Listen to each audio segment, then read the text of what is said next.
بسم اللہ الرحمن الرحیم الحمد للہ رب العالمین والصلاة والسلام علی اشرف المرسلین نبینا و سیدنا محمد وعلی آلہ وصحبہ اجمعین۔ ناظرین السلام علیکم ورحمۃ اللہ وبرکاتہ۔ آج یوم عرفہ ہے اور کل انشاءاللہ عید الاضحیٰ ہے، اور حضور اکرم صلی اللہ علیہ وسلم کی ایک صحیح حدیث کے مطابق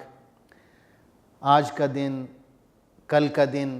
اور اس کے بعد مزید 3 دن یعنی 5 دن جو ہیں یہ عید کے دن ہیں۔ حضور صلی اللہ علیہ وسلم کا فرمان ہے یوم عرفہ و یوم النحر و ایام التشریق عیدنا اہل الاسلام وہی ایام اکل و شرب و ذکر اللہ، کہ عرفات کا دن اور اس کے بعد عید الاضحیٰ کا دن جو کہ قربانی کا دن ہے، اور اس کے بعد ایام تشریق جو کہ 11، 12 اور 13 ذوالحج کی تاریخیں ہیں۔ آپ نے فرمایا کہ یہ تمام اہل اسلام کے لیے عید کے دن ہیں، اور اس میں آپ کھائیں پئیں اور اللہ کا ذکر کریں۔ تو آج جو عید ہے اس میں بس اتنا فرق ہے کہ آج ہم روزے سے ہیں، عرفات کا روزہ ہے، اور حضور صلی اللہ علیہ وسلم نے اس کا بہت اجر بتایا ہے کہ اس سے پچھلے سال کے اور آنے والے سال کے گناہوں کا کفارہ ہوتا ہے۔ اور کل باقاعدہ عید قرباں ہے، اس کے لیے پیش کی عید مبارک۔ یہ جو دن ہے عید الاضحیٰ کا دن، یہ تمام دنوں میں سب سے زیادہ افضل ہے، کیونکہ اس دن پہ ایک تو یہ ہے کہ اسلام کا جو 5واں رکن ہے حج، وہ مکمل ہو رہا ہے، وہ ادا ہو رہا ہے، اور یہ کہ اس سے پہلے ایک عظیم دن گزر رہا ہے عرفات کا دن، اور اس کے بعد عید الاضحیٰ کے بعد والے جو دن ہیں وہ ایام تشریق ہیں، وہ بھی بہت اہم دن ہیں، فضیلت والے دن ہیں۔ تو علماء نے لکھا ہے کہ عید الاضحیٰ کا جو دن ہے یہ تمام ایام سے زیادہ افضل ہے، عید الفطر سے بھی زیادہ افضل ہے۔ علامہ ابن قیم رحمۃ اللہ علیہ فرماتے ہیں کہ عید الاضحیٰ کا جو دن ہے اس کی تیاری ہم عرفات کے دن سے کرنا شروع کر دیتے ہیں، اللہ تعالیٰ کے سامنے گڑ گڑا کر دعائیں کرتے ہیں، اپنی بخشش کی، مغفرت کی دعائیں کرتے ہیں، اور پھر اللہ تعالیٰ ہماری دعائیں سنتا ہے، ہمیں پاکیزہ کرتا ہے، پاک و صاف کرتا ہے۔ اور یہی عمل حاجی کر رہے ہوتے ہیں عرفات کے دن، اللہ تعالیٰ ان کو پاک صاف کرتا ہے، اور اگلے دن عید الاضحیٰ کے دن وہ انہیں اپنے گھر آنے کی دعوت دیتا ہے۔ تو حاجی اس روز طواف زیارت کرتے ہیں، یعنی عرفات کے دن وہ پاک و صاف ہو گئے، طاہر ہو گئے، اور اب اس قابل ہو گئے کہ اللہ انہیں اپنے گھر بلا رہا ہے اور طواف زیارت ہو رہا ہے، اور پھر اسی دن یعنی عید الاضحیٰ کے دن حج کے جو بیشتر اعمال ہیں وہ کیے جا رہے ہیں۔ طواف بھی ہو رہا ہے، رمی بھی ہو رہی ہے، سر منڈوایا جا رہا ہے یا بال کتروائے جا رہے ہیں، اور اس دن کا جو سب سے عظیم عمل ہے، سب سے زیادہ فضیلت والا عمل ہے، وہ قربانی ہے، قربانی کی جاتی ہے، اور یہ تمام اہل اسلام پر واجب ہے اگر وہ استطاعت رکھتے ہوں، کیونکہ حضور اکرم صلی اللہ علیہ وسلم نے فرمایا ہے کہ جو شخص قربانی کی استطاعت رکھنے کے باوجود اگر قربانی نہیں کرتا تو وہ ہماری عیدگاہ میں نہ آئے، یعنی ایک تنبیہ ہے، اس میں سخت الفاظ ہیں۔ تو یہ ایک عظیم دن ہے، کیونکہ آپ صلی اللہ علیہ وسلم نے فرمایا ہے ھذا یوم النحر وھذا یوم الحج الاکبر، کہ یہ قربانی کا دن ہے اور حج کے دنوں میں یہ سب سے بڑا دن ہے، سب سے عظیم دن ہے۔ اس دن کے کچھ آداب ہیں، یعنی حاجی تو اللہ تعالیٰ کی عبادت کر ہی رہے ہوتے ہیں، لیکن تمام امت اسلامیہ جو ہے وہ بھی اجر میں شامل ہوتی ہے، اور جو عید الاضحیٰ منا رہے ہیں حاجیوں کے علاوہ، ان کے لیے علماء نے کچھ آداب لکھے ہیں جو سنت سے ثابت ہیں یا احادیث کے مجموعی مطالعے کے بعد علماء نے اخذ کیے ہیں۔ سب سے پہلے یہ ہے کہ اس دن نہانا چاہیے، غسل کرنا چاہیے اور اچھا لباس پہننا چاہیے، اور اچھے لباس سے مراد اسلامی لباس ہے، یعنی ایسا لباس نہ ہو کہ وہ غیر اسلامی ہو، کیونکہ ہم ایک عبادت کے لیے اپنے آپ کو تیار کر رہے ہیں، تو یہ خیال رہے کہ لباس وہ ہو جو اللہ اور اس کے رسول صلی اللہ علیہ وسلم کو پسند ہے۔ پھر مردوں کے لیے یہ ہے کہ خوشبو لگائی جائے، خواتین کے لیے منع ہے کہ خوشبو لگا کر باہر نہ نکلیں۔ اسی طرح خواتین کے لیے یہ بھی ضروری ہے کہ باپردہ حجاب میں نکلیں اور عید کی نماز کے لیے روانہ ہوں۔ عید کی نماز واجب ہے تمام مردوں پر، اور حضور صلی اللہ علیہ وسلم نے خواتین کو بھی ترغیب دی ہے، بچوں کو بھی ترغیب دی ہے، بلکہ ان خواتین کو بھی ترغیب دی ہے کہ جو اپنے مخصوص ایام میں ہوتی ہیں کہ وہ بھی عیدگاہ پہنچیں، نماز نہ پڑھیں، لیکن یہ ہے کہ جو دعا ہے اس میں شامل ہو جائیں تاکہ اس دن کی جو برکتیں ہیں انہیں سمیٹنے میں وہ بھی شامل ہو جائیں۔ ناظرین، یہاں پر ایک دلچسپ نکتہ یہ ہے کہ اگر عید الاضحیٰ جمعے کے دن آتی ہے، جیسا کہ برادر ملک سعودی عرب میں ہو رہا ہے اس سال، اور بہت سے عرب ممالک بھی جمعے کے روز عید الاضحیٰ منا رہے ہیں، تو اس روز حکم یہ ہے کہ جو جمعے کی نماز ہے اس کا پڑھنا آپشنل ہو جاتا ہے۔ اگر آپ نے عید کی نماز پڑھ لی ہے تو پھر آپ کا اختیار ہے، اگر آپ چاہیں تو جمعہ کی نماز پڑھیں، چاہیں تو اس روز آپ ظہر کی نماز پڑھ سکتے ہیں، کیونکہ حضور صلی اللہ علیہ وسلم کے زمانے میں اس طرح ہوا۔ تو آپ صلی اللہ علیہ وسلم نے فرمایا اجتمع فی یومکم عیدان فمن شاء اجزأہ من الجمعہ وإنا مجمعون، کہ آج تمہارے لیے دو عیدیں اکٹھی ہو گئی ہیں، یعنی ایک تو عید الاضحیٰ کا دن تھا اور جمعے کا دن جو ہے وہ بذات خود پورے ہفتے کی عید کا دن شمار ہوتا ہے۔ تو آپ صلی اللہ علیہ وسلم نے فرمایا کہ دو عیدیں آج اکٹھی ہو گئی ہیں، تو جس نے عید کی نماز ادا کی ہے اس کے لیے یہ جمعہ بھی ہو گیا۔ تو اگر کوئی شخص چاہے تو جمعہ پڑھے، ہم جمعہ پڑھیں گے۔ تو علماء نے لکھا ہے کہ جو امام وقت ہے اس پر یہ ہے کہ جمعہ وہ پڑھے، اور اگر کوئی آنا چاہے رعایا میں سے تو اسے اختیار ہے کہ پڑھے یا نہ پڑھے، لیکن جو امام ہے اور حکمران ہے وہ ادا کرے گا جمعہ۔ جیسا کہ میں عرض کر رہا تھا کہ عید الاضحیٰ میں جو عظیم ترین عبادت ہے وہ قربانی ہے، خون بہانا ہے اللہ کی راہ میں، اور حدیث میں آتا ہے کہ جو ہی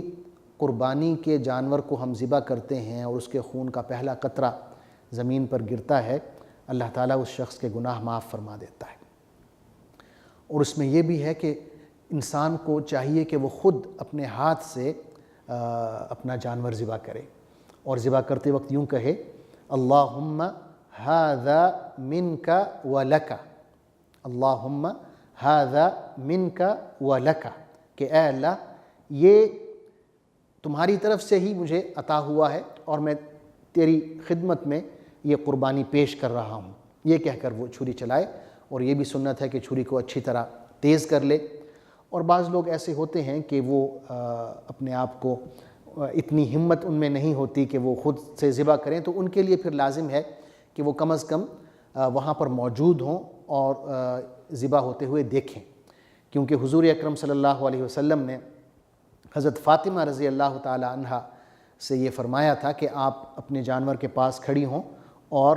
یہ جو ذبح ہونے کا منظر ہے آپ دیکھیں اور اللہ سے دعا کریں کہ وہ آپ کی مغفرت فرمائے، کیونکہ یہی ہے کہ جو ہی ذبح ہوتا ہے قربانی کا جانور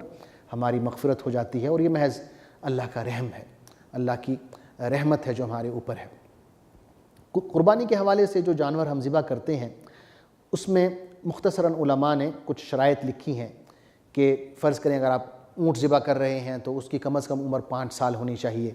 اگر آپ گائے ذبح کر رہے ہیں تو اس کی کم از کم عمر 2 سال ہونی چاہیے، اسی طرح اگر آپ بکرا یا بکری ذبح کر رہے ہیں تو اس کی کم از کم عمر 1 سال ہونی چاہیے، اور اگر بھیڑ ہے یا دمبا ہے تو اس کی کم از کم عمر 6 ماہ ہونی چاہیے۔ تو یہ علماء نے کچھ احکام لکھے ہیں جو فقہ کی کتابوں میں تفصیل سے مذکور ہیں، لیکن جو اہم ترین مسئلہ ہے قربانی میں وہ یہ ہے کہ نیت خالصتاً اللہ کی رضا ہونی چاہیے، اس میں کسی قسم کی ریاکاری نہیں ہونی چاہیے، کیونکہ اللہ تعالیٰ فرماتے ہیں لَن يَنَالَ اللَّهَ لُحُومُهَا وَلَا دِمَاؤُهَا وَلَكِنْ يَنَالُهُ التَّقْوَى مِنْكُمْ، کہ اللہ کو اس کا خون نہیں پہنچتا، نہ اس کا گوشت پہنچتا ہے، جو چیز تم سے اللہ کی طرف جاتی ہے وہ تمہارا تقویٰ ہے، تمہارے دل کی کیفیت ہے کہ تم کس طرح کس نیت کے ساتھ اس عبادت کو کر رہے ہو، تمہارا خلوص کتنا ہے، تمہارا تقویٰ کتنا ہے، تمہاری نیت کیا ہے۔ اسی طرح ناظرین اس دن میں اور اس کے بعد جو ایام تشریق ہیں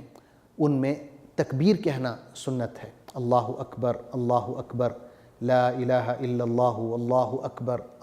اکبر وللہ الحمد۔ تکبیرات جو ہیں ان میں علماء نے اس کی دو قسمیں لکھی ہیں، مطلق ہیں اور مقید ہیں۔ مطلق جو ہیں وہ جو ذی الحج کے 10 دن ہیں ان میں آپ کسی بھی وقت کہہ سکتے ہیں، بلکہ 13 ذی الحج کے غروب آفتاب تک کسی بھی وقت آپ یہ تکبیرات پڑھ سکتے ہیں، لیکن جو مقید ہیں اسپیسیفک ہیں وہ عرفات کے دن سے ہر نماز کے بعد، یعنی عرفات کے دن فجر کی نماز کے بعد سے شروع ہوگی یہ تکبیر، اور ہر فرض نماز کے بعد آپ نے یہی تکبیرات دہرانی ہیں، اللہ اکبر لا الہ الا اللہ اللہ اکبر وللہ الحمد۔ اور یہ سلسلہ جو ہے ایام تشریق یعنی 11ویں 12ویں اور 13ویں ذی الحج کی عصر کی نماز تک چلے گا۔ تو یہ سنت ہے، حضور اکرم صلی اللہ علیہ وسلم نے کیا اور صحابہ کرام نے کیا۔ ناظرین یہ جو قربانی کی عبادت ہے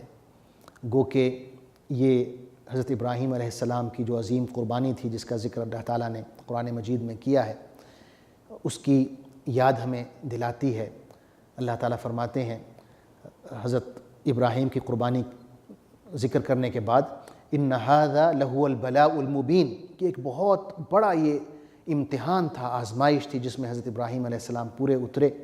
اور صحابہ کرام رضوان اللہ تعالیٰ علیہم اجمعین نے بھی جب آپ صلی اللہ علیہ وسلم سے پوچھا کہ اے اللہ کے رسول یہ قربانی ہم کیوں کرتے ہیں، تو آپ نے فرمایا سنت ابیکم ابراہیم، کہ یہ تمہارے والد حضرت ابراہیم علیہ السلام کی سنت ہے، آپ کا طریقہ ہے جسے اللہ تعالیٰ نے جاری و ساری رکھا ہے۔ تو سنت ابراہیمی یہی تھی کہ آپ اپنی محبتیں، اپنی خواہشات اور آپ کا جو قیمتی ترین سرمایہ ہے وہ اللہ کی راہ میں قربان کر دیں، اور یہی حضرت ابراہیم علیہ السلام نے کیا۔ اور اس کے بعد اللہ تعالیٰ نے حضور صلی اللہ علیہ وسلم کو بھی یہ حکم دیا کہ اللہ نے جو آپ کو حوض کوثر کی ایک بہت بڑی نعمت دی ہے تو اس کے شکرانے کے طور پر آپ نماز عید پڑھیں اور قربانی دیں۔ سورہ کوثر قرآن مجید کے آخر میں آتی ہے انا اعطیناک الکوثر فصل لربک وانحر، کہ ہم نے آپ کو کوثر عطا کی ہے لہٰذا آپ نماز پڑھیں اپنے پروردگار کے لیے اور قربانی دیں۔ تو یہ سنت ابراہیمی کے علاوہ یہ ایک مزید حکم ہے جو حضور صلی اللہ علیہ وسلم کو دیا گیا، اور پھر آپ کے تھرو تمام امت کو یہ حکم دیا گیا ہے کہ قربانی کریں، اور ہر وہ شخص جو صاحب استطاعت ہے اس پر قربانی کرنا واجب ہو جاتا ہے۔ ناظرین آخر میں آپ کو ایک دفعہ پھر پیشگی عید مبارک دیتا ہوں۔ اللہ تعالیٰ اس پرمسرت موقع پر ہماری نیک خواہشات اور ہماری دعائیں قبول فرمائے، عالم اسلام کی امت مسلمہ کی حفاظت فرمائے۔ اپنا بہت زیادہ خیال رکھیں اور ہمیں بھی اپنی دعاؤں میں شامل رکھیں۔ بہت بہت شکریہ۔ والسلام علیکم ورحمۃ اللہ وبرکاتہ۔ اللہ اکبر اللہ اکبر اللہ اکبر لا الہ الا اللہ اللہ اکبر وللہ الحمد اللہ اکبر اللہ اکبر اللہ اکبر